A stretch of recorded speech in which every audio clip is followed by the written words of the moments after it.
Se puede leer muy rápidamente, en unos pocos minutos. La historia es muy sencilla. Pero antes primero un poco el contexto, porque si no, no se pilla el juego irónico, divertido, crítico que tiene el libro. Hay que entender que el libro se escribe en un momento en el que dentro del judaísmo, unos pocos siglos antes de la encarnación, de la llegada de nuestro Señor, hay como un debate interno. Hay algunos que viven, bueno, el judaísmo pues ha estado perseguido, las naciones pues muchas veces han sido como el instrumento de la providencia divina pues ante aquel pueblo que se rebelaba contra la alianza en el Dios que se le había revelado, pues muchas veces las naciones habían conquistado y llevado a la cautividad a diversos lugares del mundo de la época, a las comunidades de los judíos, y aquello les había hecho reflexionar, les había hecho rezar. Pero en ese momento ya del helenismo, de la época del mundo que nosotros ya vamos a conocer, en grecorromano, se debatía a los judíos entre una posición más bien nacionalista, hagamos burbujas, seamos nosotros los que nos consideramos puros y los demás pues no nos interesan. O había dentro del judaísmo, que luego serían los que van a ser los primeros cristianos, un movimiento apostólico que buscaba, pues eso, hacer prosélitos, recibir en las comunidades a gente que no era de etnia judía, pero que creían en el Dios de Israel, el Dios verdadero, y esperaban la llegada del Mesías, los temerosos del Señor. Y entonces en el judaísmo había como, como una visión un poquito más nacionalista, política, exclusivista, ¿no?, de élites. Y luego había otros que eran como gente que se daban cuenta de que toda su historia era un plan de Dios para salvar a la humanidad. Y había una visión de transmitir todo el contenido de ese diálogo con Dios a todas las naciones. Entonces, el libro de Jonás, el profeta Jonás, Jonás era un pobre hombre al que Dios se le aparece y le dice, oye, mira, vete a Nínive, que es la capital de los asirios, y predícales la conversión, porque si se convierten yo les bendeciré, les perdonaré, pero si no, les voy a castigar, ¿no? Nínive, la capital de los asirios, era como el gran imperio que había destruido el reino del norte.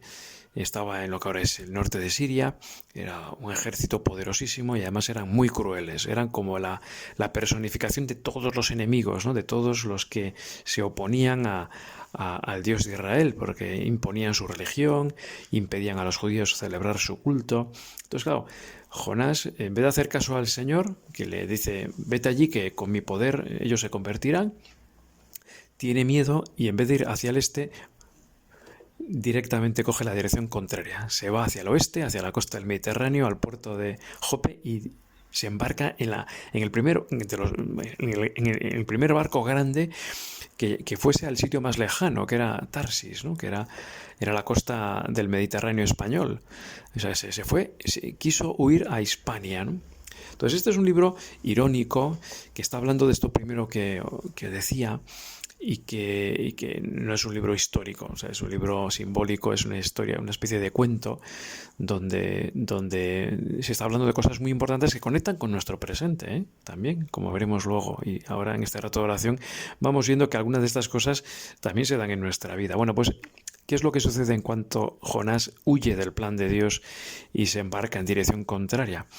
Bueno, pues en primer lugar que Dios hace que aquel mar que estaba tranquilo, habían salido para hacer una buena travesía, pues se convierte en una de esas tormentas que a veces hay en el Mediterráneo tremendas y que pone en peligro la embarcación. Y entonces, curiosamente en el barco no había judíos, eran todos de distintas naciones, y el patrón, el capitán, ordena a cada uno que rece a sus dioses y que los intente aplacar ofreciéndoles sacrificios. Y la tempestad pues no amaina, todo lo contrario, ¿no? Y entonces aquel hombre se queda un poco extrañado, porque en la mentalidad antigua pues él entendía que aquello era un castigo y que lo que había que hacer es arrepentirse, ¿no? Y aquellos empiezan a dar culto a sus dioses, que es lo que conocían, ¿no? Entonces, como están un poco extrañados, buscan en el barco y encuentran a Jonás en el fondo de la bodega durmiendo. Era el único que no estaba dando culto a su Dios. Y sorprendidos le despiertan y le dicen, oye, cumple la orden del capitán. Pero tú, ¿de dónde eres? ¿Qué está pasando? Empiezan a sospechar, ¿no? Y de hecho, según la mentalidad antigua, incluso echan suertes, ¿no? Y entonces le toca a Jonás, aquellas suertes señalan que el culpable de aquella tormenta en el fondo era Jonás. Y entonces, bueno, ¿cuál es tu Dios? ¿De dónde vienes? ¿No? Y pues dale culto a tu Dios o aplácale.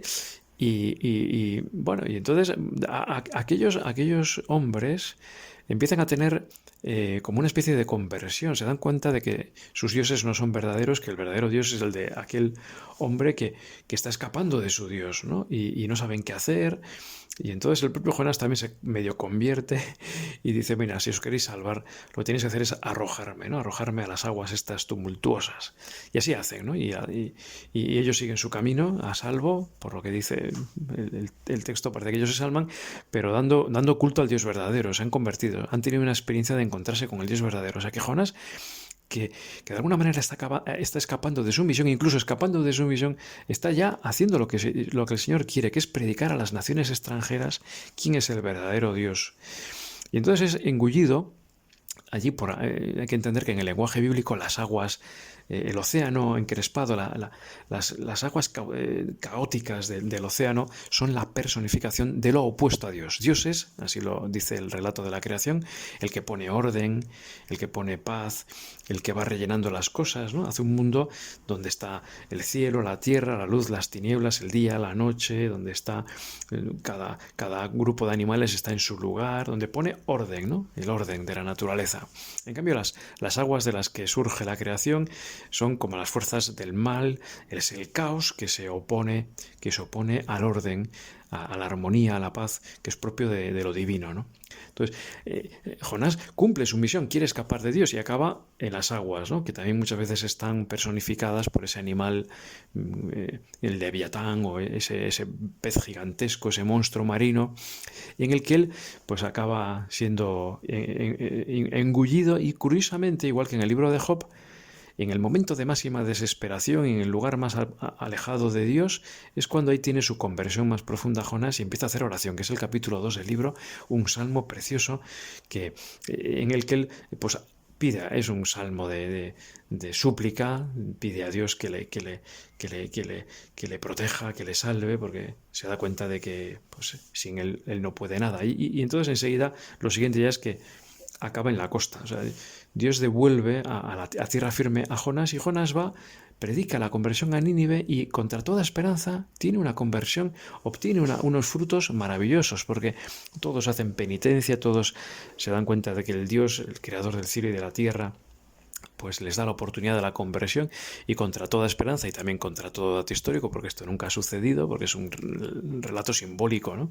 Está hablando más bien de los tiempos de la Iglesia, está hablando más bien de la salvación que llegará con la encarnación y con el inicio con Pentecostés de tantas personas de todas las tierras del mundo que empiezan a conocer al Dios verdadero a través de Jesucristo y de sus apóstoles, ¿no?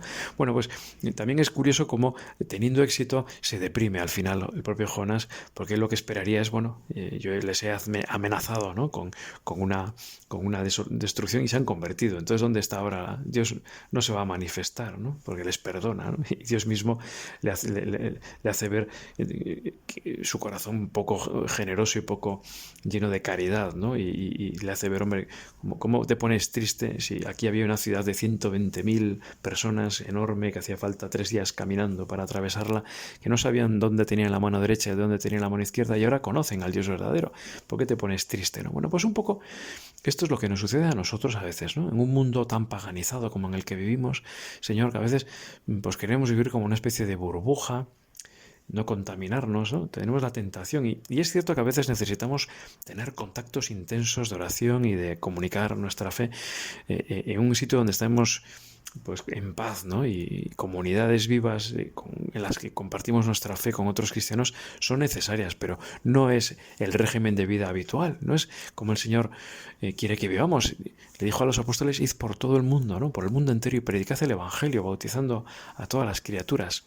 Necesitamos estar con otros, necesitamos estar con el Señor en momentos de sacramentos, en momentos de oración, pero para estar en medio del mundo, para ser fermento y hacer como Jonás, o mejor dicho, hacer no como hizo Jonás, sino fiándonos de Dios, ir y realmente a las buenas no cambiarle el plan de Dios, sino sentirnos llamados con alegría y esperanza, mostrarle a la gente dónde está el verdadero camino. Mucha gente está como los de Nínive, que no sabían ni dónde tenían la mano derecha ni la mano izquierda. Pues ojalá leamos despacito y veamos como escrito para nosotros después de tantos siglos, pues este libro que es como una llamada de atención para que no seamos exclusivistas ni elitistas, sino que seamos apóstoles y para que nos demos cuenta que también nosotros tenemos que, bueno, darnos cuenta de que es el Señor el que se ha hecho hombre, se ha metido en el abismo, digamos, de la tumba, ha padecido la muerte por nosotros. Jonás es signo de la resurrección del Señor, de los 3 días en el sepulcro, pero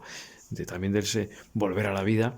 El Señor ha recorrido el camino que nosotros tenemos que recorrer, que Jonás recorrió, y por eso le pedimos ahora al Señor pues ser apóstoles, llevar a todo el mundo esta alegría, ¿no? No tener vergüenza, no escondernos en la bodega a dormir, sino mostrarles a la gente que también están llenos de problemas y están sufriendo, pues dónde está el verdadero Dios.